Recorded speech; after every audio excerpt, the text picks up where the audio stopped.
Hello and welcome to Bloodlines Invaders II. We're going to get a little bit more into depth of, well, something that we all of us share together. First of all, I'd like to make note of the two books of which I've read and pulled the material from. I'd encourage you both to get them. I think they're good books. I think they both bring out an interesting common line from different directions, and that's extremely healthy. So we're going to get into real detail about blood. Specifically, we're going to be getting into what is it about blood that we know we have been lied to about our past. What is it about blood that we now have the technology can now bring to the forefront many of the lingering questions so many of us have today? I just read I believe it was a Pew poll that said that many are leaving their religion because they've come to understand something's not right. And that's where my journey started. I think it's where a lot of you are at. I mean, otherwise, why would you be listening to me? But any case, so let's start getting into this. Is this guy right here the problem? Is he the answer? What is it about this particular animal? Yes, many of you know who that is. That's the rhesus macaque. This little guy is amazing. Do you know the similarities that he has to us?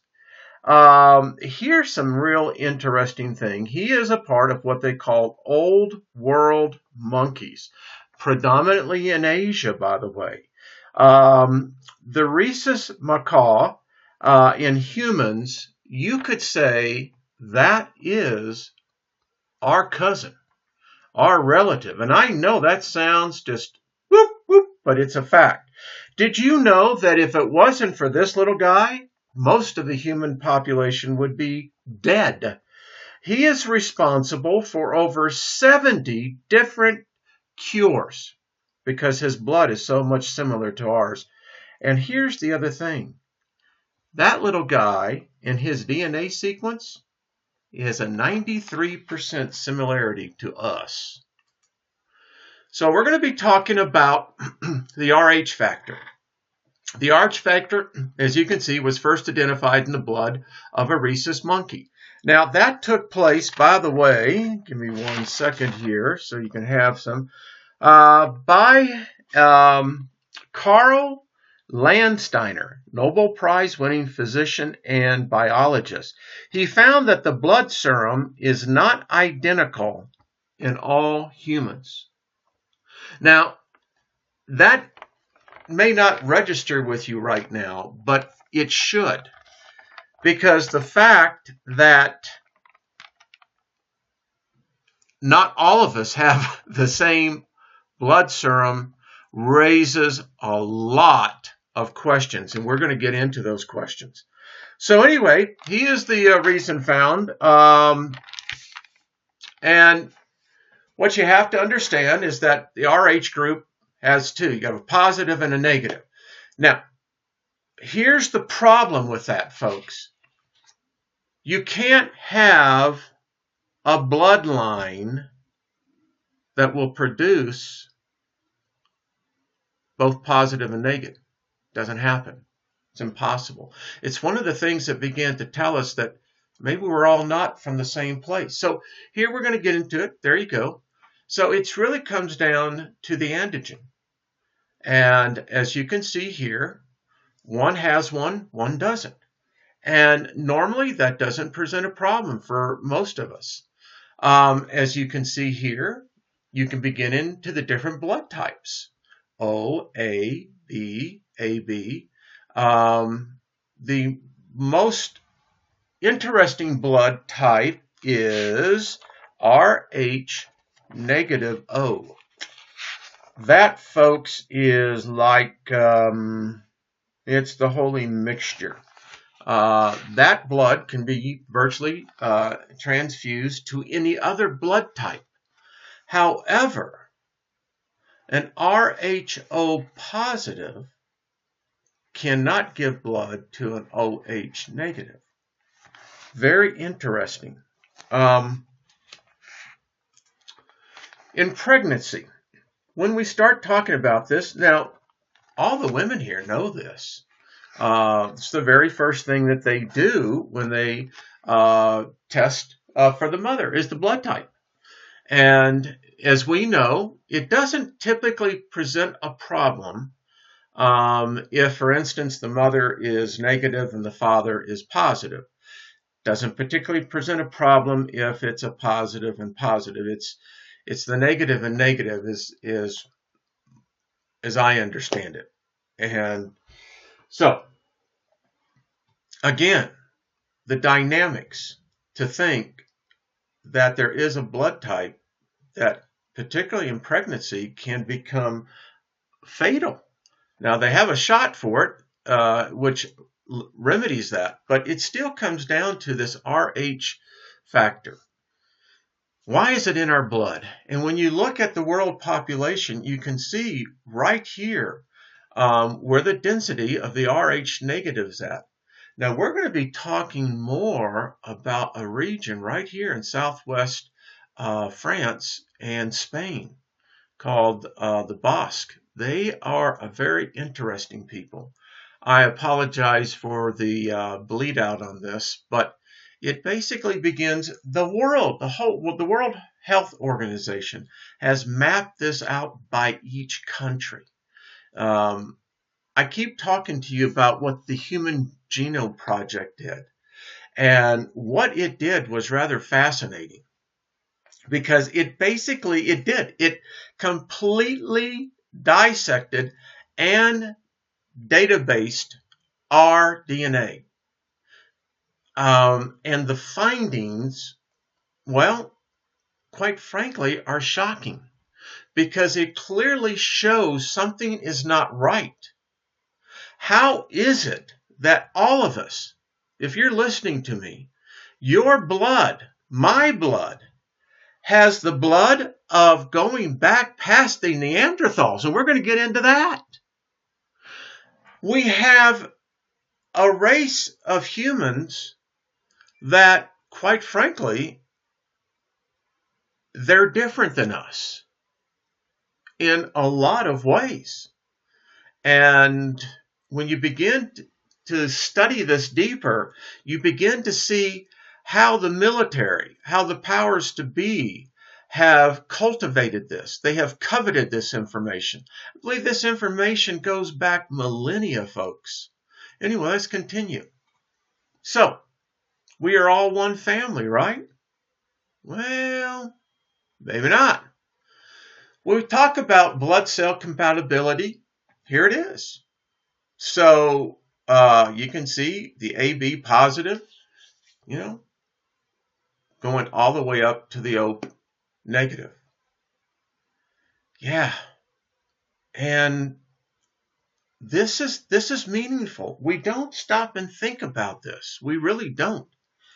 But we should, because believe it or not, it is part of the puzzle. And if you can keep the puzzle together and your pieces, it's amazing what it's going to eventually show. So you can receive again. And listen, if you, a loved one, or is ever an accident where you have to have a blood transfusion, all of this becomes very important. But we don't look at it from the point that could this actually have a clue to our past? Why is it that this has been either altered or erased in, well, as you'll see, part of who we are as a species? And again, these are just the markers. So, you having fun yet? We've been 10 minutes in this, and hey, settle down. Your enthusiasm is vibrating through. I'm getting the frequency, folks, okay? All right, so let's continue on here. So let's talk about history. Now, I've gotten a lot of flack, but I've also got a lot of great comments. Listen, folks, we all know something's wrong. Now, I take the position that the Bible is a literary work, not literal. But it seems like so much of the debate comes on this. So let's just take the two facts. We're going to lay them out here. We have the Bible, and we have the archaeological and the paleological record. In the Bible, it says that man was created, and I think I got this right, 3457 BC. And it may be off, but not by much, at the most 100 years. Well, our records from the archaeological go back over 2 million years ago on human existence. The oldest record from a biblical perspective would be the Sumerian records.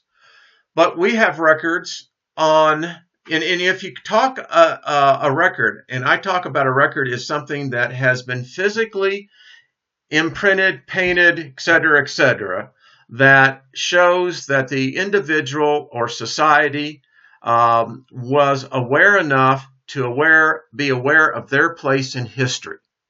When you think about history, for a society to think that they were the first would have meant that they would not have had a particular worry or concern about their impact on history. Therefore, they wouldn't really need to keep a record.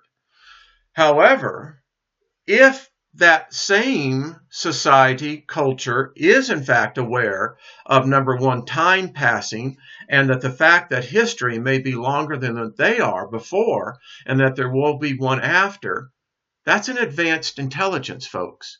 Well, we have a record of that. Okay, the first pictures that we have over on the biblical narrative would be right around 3000 BC.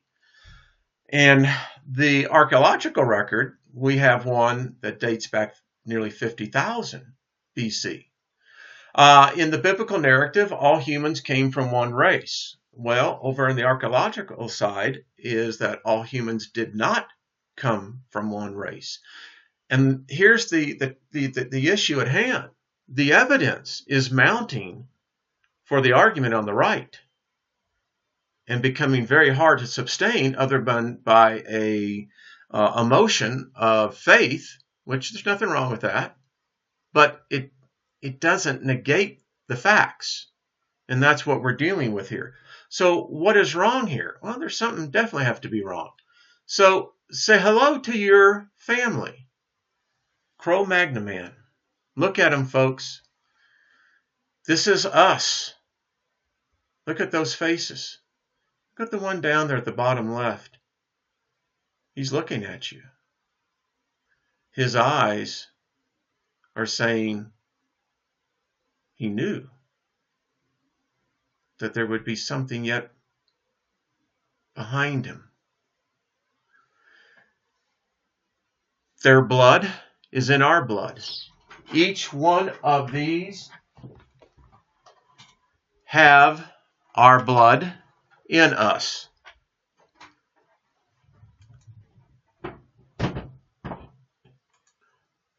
So that's fact. Now, that brings up some questions. How did their blood get in ours?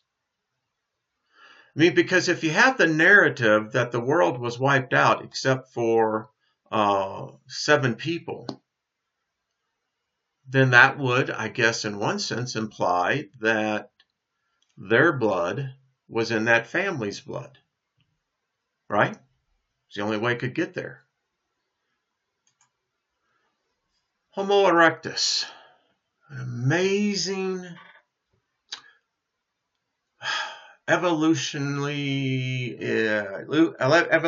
advance.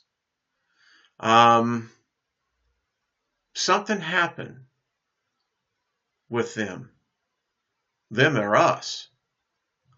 And we know that something began to change with these people, and it impacted all the rest. So Homo erectus, first true man, primitive, yes. Connected link between ape man and modern man, who knows? Also called Java man, lived in Java and in Peking. So we know that we have the record, right? We know through the archaeological record that this is fact. I mean, and it's not adding, it's not subtracting, it's just simply saying we've dug the bones and here are the artifacts that we found around this. And oh, by the way, it's not just in one spot, but we have found evidence all over the world. So remember again, we're talking about picking the pieces of our past. Where did we really come from? Who was involved? Why the missing gaps? Why do we have an animal gene in ours, in our blood? You can't ignore it. This is what we used to think, and we've actually found just here recently another classification of humans, which they call, believe it or not, the Hobbit race. I enjoyed The Lord of the Rings. I enjoyed all three of the Hobbit movies. But who would have thought that now it's a true classification of us? Yeah. This Human Genome Project, folks, it shatters all of the assumptions that so many of us had assumed earlier. So when we talk about age of known humans, human is, however you want to put them, the very early to the very latest, which is us, right? So we know through the archaeological and the paleontology record that timelines do not add up from one base, let's say, of a theological foundation to another of the fossil record. Now, you can deny that the fossil record is accurate, but it could be said of the same over on the theological side. True? So we know a lot about these people. We really do. They were remarkable people. They were people who were very smart in a lot of aspects. They were societal, hunter-gatherers, yes. They had a deep, deep respect for the dead. They were the first ones who had calendars based on the lunar cycle. They had jewelry. They had dentistry work. I mean, it was quite amazing to see, and they date back to almost 50,000 years ago.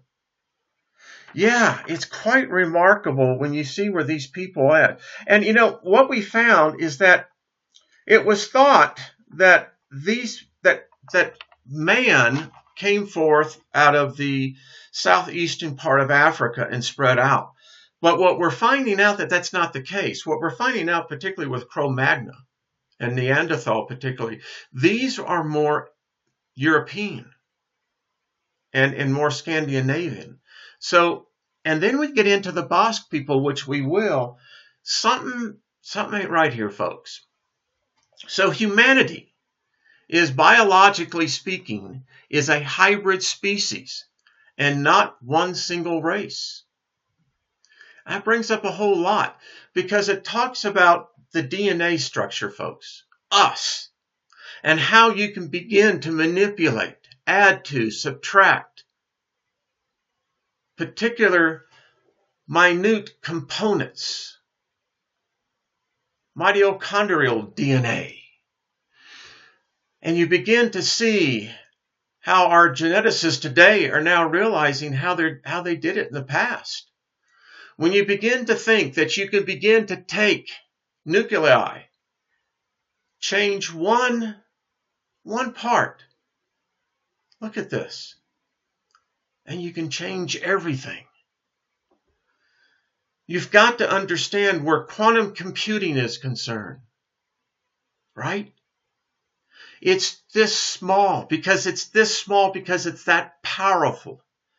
It's this powerful because it is here that affects the much larger reality.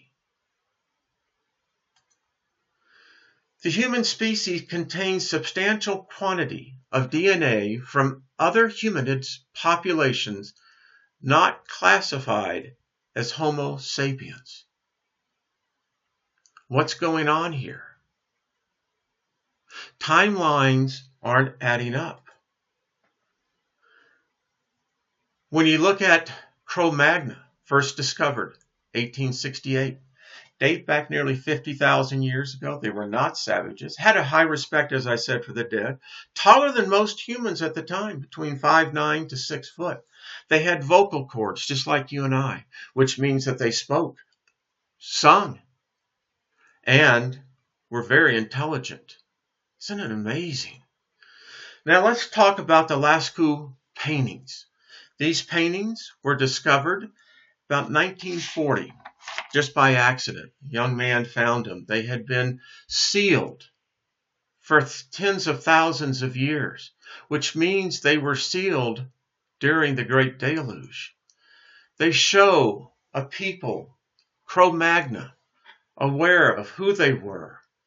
They knew of a history, otherwise they would not have had the desire. Look at this, folks. They knew. They put their handprints up there. It is saying, hello. It's like looking at one of your ancestors who's passed on.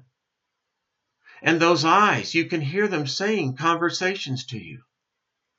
And if you really get really quiet, you can hear their voices from the past. I hear laughter. They're in a cave. They had lights. They knew of color. Look at this, folks. Look at the animals, the sky, the ability to paint in multiple dimensions. Amazing, isn't it? Look at this. They have a picture of a lady, a female, dressed in a pants, a hat, and carrying a purse. Kind of remind you of something? If it doesn't, I'll show you.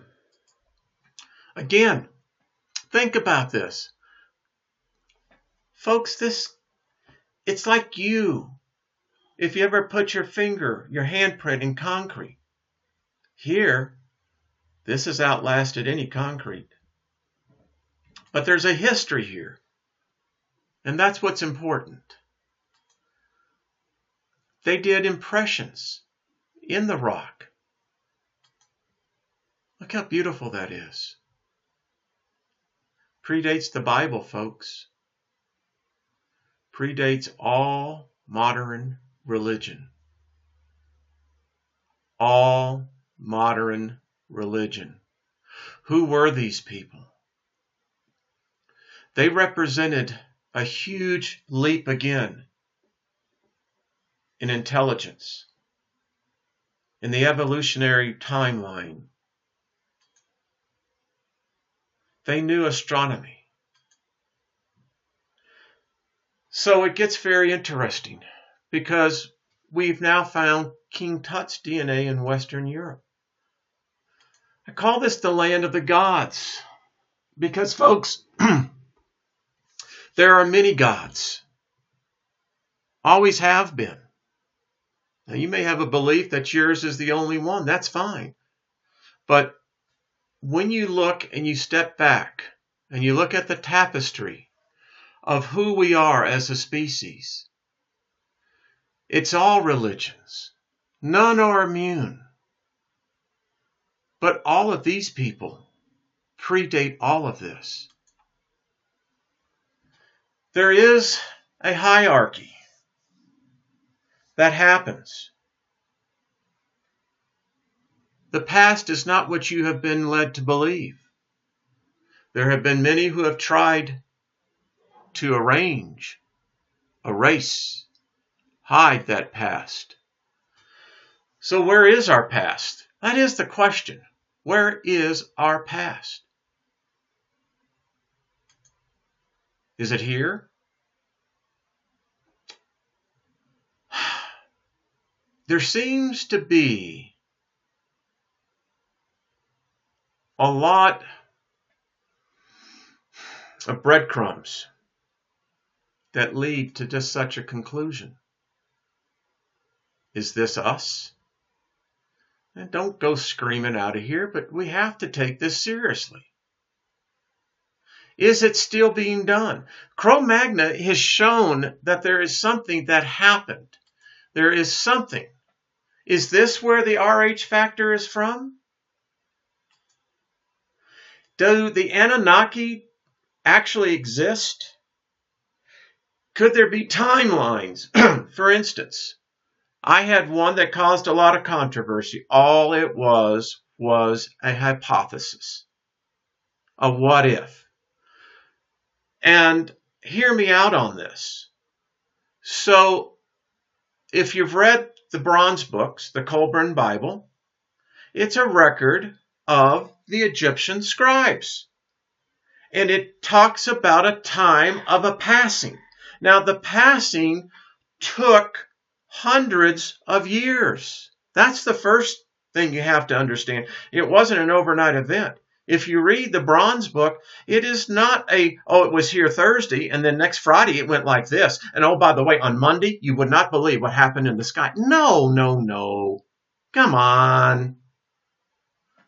What happened was that they were describing an event, and part of that event was the Hebrew slaves. And their scribes wrote that the Hebrews found a God that was more powerful than theirs. And it was during this passing that this Hebrew God came and took his people away. Story. So you got kind of a correlation between that, and you can say, okay, the Torah. Yeah. So all I said was, well, it could have been that whatever that same deity was, and someone got all offensive saying you can't call God a deity. Well, for this discussion purposes, we are. We're going to take everything as equal. So I simply said, what if he was a part of this system? That was a power base inside that temple. And what if something happened? What if he decided that, well, these guys kind of betrayed me. I'm out of here. And he got in his ship and went back to the solar system. What if he's on his way back? All I'm saying that the coincidences are astounding. What if these Anunnaki are truly as clever as they seem to be? I don't know. I just know it's odd how even the Hebrews were impacted, because the Hebrews were impacted by the Egyptians. Remember, folks, Moshe was the son of Pharaoh. He was taught the dark mysteries, the dark knowledge, the hidden knowledge. He knew about the Sumerian gods. I'm sure he knew about the Anunnaki, because they seem to have a very well, at least for us to do it, lineage and organization system. I don't know. I know that what I have been taught all the years of my study, I began to have answers that weren't being addressed. And as I began to dig deeper, it became more evident that there was a history that was not written about. It was either hidden, erased. I don't know. But timelines were not adding up. So is this where it is? I don't know, folks. Something ain't right here. These cats seem to actually live, and again, it's in the blood. Part 3, we're going to get even deeper into this, because as you will begin to see, there are those in power today that appear to have peculiar aspects to their blood, their DNA, and they're not like us. All right, folks, be good to one another.